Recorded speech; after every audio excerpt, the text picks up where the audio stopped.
Good morning. Welcome to another episode of Color Stories, my kind of weekly Spark series for this year. And currently you have the full desk on display. So I wanted to show you some of the things I'd gathered before I get started working. Now, April, I know, I'm filming this in late March. It's hard to believe that it's April already. And on the color wheel, on the palette that we're working with, we're currently on green. Forgive my naked, unadorned hands. I just came up from the ceramic studio. So green, I've been waiting for because I knew there was some weird history about the pigments. We've got everything from absinthe to Victorian era wallpaper that contained arsenic and literally poisoned people to death. I wasn't expecting this Asian, Korean and whatnot Celadon vases because I think of them as their own kind of color palette, but love them.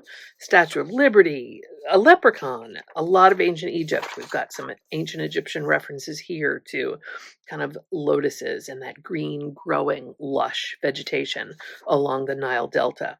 So on one hand, it doesn't look like much, but then it also is kind of a lot. So we'll see when things are cut out. Some things I'm going to draw, some things obviously I'm going to collage in. I was thinking that these elements were going to be drawn. Of course, I can draw the avocado, the shamrock, but things like the patterns of the wallpaper. This is a leprechaun by Brian Froud, the British fairy artist, extremely well known, fabulous, and amazing influence on me. The Arnolfini portrait, early Renaissance classic from art history, because these pages are where I get to put my art history kind of nerd to work. So as to materials, I pulled out this set. This is kind of a landscape palette, these muted colors, but look at these greens. And although I'm not a huge fan of the movability of chalk pastels with a little layer of gel medium, then it's lovely for even coverage, and then that gel medium keeps it from being too transient. I have some distress crayons. I also have some Faber-Castell gelatos.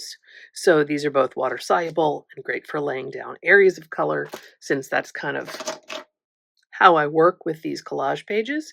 And I pulled out some, you'll see these here, some archival ink pads. These are all Distress Inks by Ranger, Tim Holtz line, So I thought maybe there'd be some stenciling, some overlay. Not sure about that because we have to see how crowded the pages are going to be. But without further ado, I will go ahead and get some of my collage elements cut out and start to do a little bit of layout. Before I start, I will invite you to like this video. Stay tuned. To subscribe to the channel, to stay posted for future episodes of Color Stories and for Weekly Spark. Remember, there is a giveaway of an original piece of artwork that happens once a month. The green giveaway will be up in probably next week from the air date of this video. So stay tuned. You could have a chance, domestic shipping, to win a piece of original artwork in this Color Story series. So, like and subscribe, stay tuned, make yourself a cup of tea. It's a rainy, gross day outside. I, of course, have coffee right here. Let's get started. I think I have a plan. I've cut my wallpaper swatches in half, and I'm going to line them down both edges of the spread. I'm going with kind of tall vertical formats on this one because that just seems to fit my images. So I'll have the patterns, I'll have these images. Here in the gutter, I'll have two long strips where I can write my text. Across the top, I'll do green and maybe have some room to draw in the avocado or an Egyptian lotus. Here, these guys will be scooched a bit. Wallpaper again, my column of images, and I'm going to draw her in. So the Statue of Liberty and the vase are going to overlap these long columns of text. And I think I'm going to play with some of the greens there and have things a little more yellow green or appley green, because that'll pop nicely on these two verdigris, copper patina and celadon colors. So I think that'll be a nice way to play with some of the actual green palette. I'm thinking that I might also make a small little foam stamp of a shamrock and scatter them around the pages. So that might be a fun way to kind of unify things and also just have a different technique in here, since, as per previous discussions, we're going to go with media that isn't quite as wet. So let me collage this stuff in here, and then we will start layout of the text blocks. Great. So I guess I'll start with Scheele's green, because that's what's connected to these wallpaper samples that I'm putting down as borders on the page. So Carl Wilhelm Scheele discovered this pigment in 1775. It's actually copper arsenite. Yeah, as in arsenic. And it was so popular because it was such a vibrant green and there was much demand for that on the market. It was used in everything from fabrics to wallpapers as a paint pigment. It was even, get this, used in confections, like in food, in icing. In 1858, it was estimated that there were 100 square miles of wallpaper in the British Isles proper using this green pigment. Well, the first deaths were an artificial flower maker and attributed to calico fabric bed curtains. So it was extremely toxic. There's actually a book about the arsenic century talking about arsenic as a pigment, but also as a very useful poison in murder mysteries and real murders of the time in the Victorian era. And the Statue of Liberty that we're working on here, excuse me, referencing verdigris, which is the patina that grows on copper when it oxidizes in the air. So it actually, the name verdigris means green from Greece, and it was harvested as a pigment by putting copper sheets in a bath of lye and vinegar to stimulate the patina. The patina itself, or the pigment itself, is acidic. It would be, scraped off the copper. It was perfect and opaque in egg tempera, but very transparent in oils. As it was acidic, it didn't stay true over time when used in paint. This is the green that was used in the Arnolfini portrait that was, you'll see it right above the Statue of Liberty on the page when the camera pans back out. But that's an early medieval portrait, and green at the time was such a luxury status because it was a difficult color to dye and to obtain. Sometimes it was even illegal for the simple reason that it required 2 dye baths. But we're coming off of an era when alchemy was the way of doing things. I mean, that was the medieval period. And alchemy was distrusted, right? So that often, the correlation between alchemy and 2 dye baths and transmuting substances often gave green kind of a bad stigma. Now, there's some correlation that green might have been related, given that kind of stigmatized as evil because it was associated with Muslim culture and gardens, and there's going to be more on that in a future video. I really want to dive into the beautiful Islamic gardens and how green was a symbol for them now and then, of growth and the garden and paradise. So stay tuned, more on that in an upcoming green video. So I've got the chalk pastels going on here. Right above the Statue of Liberty, you are going to see that absinthe cup with that special slotted spoon over top and a sugar cube. And To the left of the Statue of Liberty, we have La Fille Verte, the Green Fairy. So absinthe, say that again 3 times fast. Absinthe is a liqueur made from wormwood and aniseed, and it's kind of pear-colored, but it dates back to the Greek and Roman times, and it was actually used as an antiseptic and an insect repellent, which is crazy to me. When it's diluted with the sugar cube and water, it goes milky white, and it was a very desirable drink in the Victorian era, extremely alcoholic, and thought to be addictive. There's a famous painting by Degas of the absinthe drinker, and she looks completely stoned. Very popular in Paris. Thought to possibly cause hallucinations and insanity. Eventually, it was outlawed. Over here, I'm working on drawing a lotus blossom in that kind of Egyptian style. And we have Osiris that you can see kind of covered up by my hand at the top of the page. Well, in ancient Egyptian, the hieroglyph for the color green was a papyrus stalk. So that makes logical sense. But it was the symbol of green and growing and growth. And remember, this is a desert culture that exists where it exists because of the flooding of the Nile River Delta each year, depositing that fertile silt and causing areas along the river to be suitable for growing crops and harvests. Osiris was the god of fertility and agriculture and vegetation, but he was also the god of death and resurrection and life.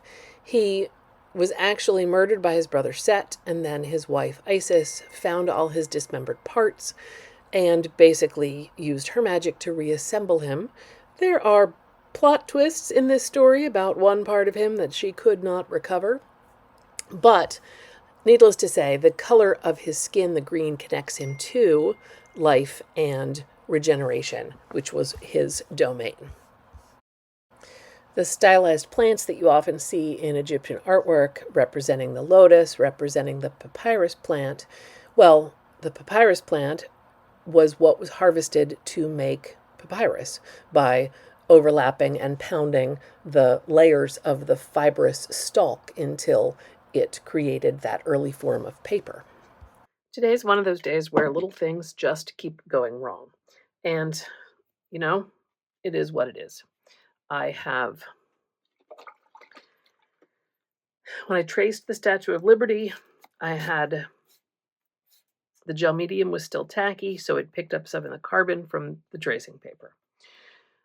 Same thing happened here. I went to erase my lines, and the marker lines were on top of gel medium, so they weren't all the way dry, and they smeared. My watercolor smeared and bled into my avocado paper and my absinthe glass paper. And you know what? This is all normal. This happens. Is this going to give me any hang-ups about this page? I mean, it's a little of a wah, wah, wah moment, but I'm going to keep going. I'm going to work around it. Maybe this is a place where I stencil in a pattern so that takes the attention away from that.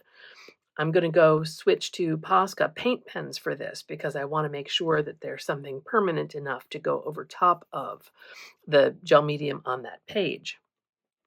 When this is completely dry, because it's not right now, and I'm trying to slow down and be careful about things, then I'll do my text, but I will probably have to do that.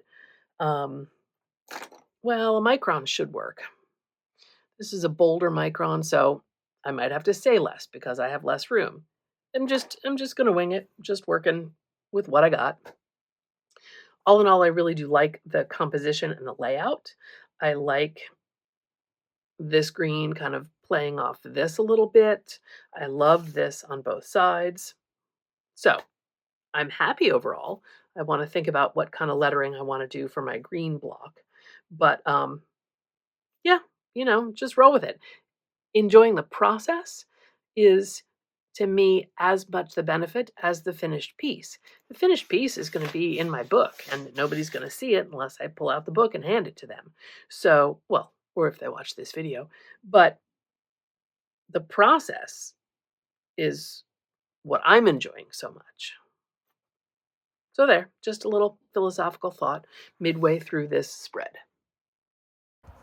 So the avocado. Well, Really simple, actually. The first Earth Day was in 1970, which surprised me because I just didn't know it had been going on for most of my life. There'd been a terrible oil spill in Santa Barbara, California, and the famous picture of the Earth seen from space, that kind of blue marble picture, was taken in December of 1972. And that really helped change perspectives of the culture, the populace, change perspectives on the view of the planet. And at this time, green started to be used as that color for nature, for Greenpeace, for the Green Party. And in the 70s, as some of you may know, it was a very popular home decor color for appliances, bathroom fixtures. Avocado and mustard were really on trend in the 70s. So I did include this Leprechaun by Brian Froud. I wanted to give a nod to Kelly Green. The first St. Patrick's Day parade in New York City actually dates to 1762. Kelly green as a color was new, beginning to be used in the 20th century. And, it was associated with St. Patrick and the legend of the shamrock, but it was in direct opposition to orange being the Protestant color, the green became the Catholic color. The green flag with the golden harp was very symbolic of home rule in Ireland. So the modern Irish flag has the Catholic green and the orange Protestant and the white for peace in between them. So again, for that nod to green as such an Irish color, if you've ever been to Ireland, the rolling fields of lush green are a beauty to behold. So I am going to do this stamping of the shamrock all around. Emerald green, I hadn't mentioned. I've got the Emerald City there, right under where my hands are working right now. The emerald's been mined in Egypt since around 1500 BC. The Romans actually pulverized it and used eye balms, like green was the color of nature, so it had to be restful and restorative. In the L. Frank Baum books, the Emerald City was a metaphor for kind of magical fulfillment, for dreams, and it lures the characters in. Rest assured, there will be another Emerald City and green Elphaba witch page coming up in this month of green. Let's see some other notes on green. Terre Verte was a very cheap and stable pigment that was mineral-based and very plentiful.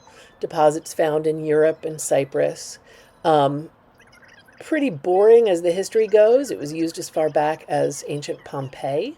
And in the early Renaissance, they decided that used as an underpainting for pink skin, it gave a really healthy skin tone, which is true to this day. I was taught to mix in a little phthalo green when mixing a flesh tone that matches my skin. The Greek word chloros, like think chlorophyll, well, that was the word for green. Malachite the gemstone, was even used as a cosmetic and a pigment in some eras.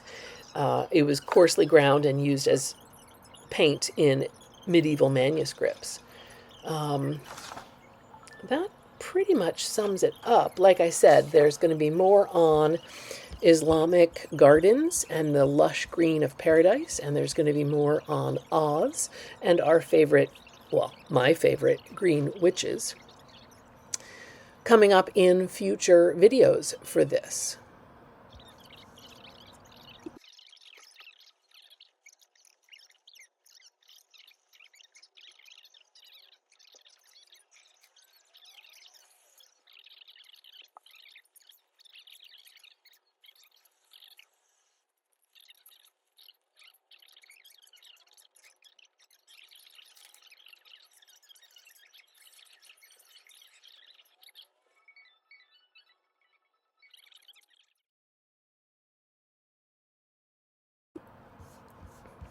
So there seems to be less drawing on this page than I thought when I started out, but I did have a lot of things that I wanted to fit in.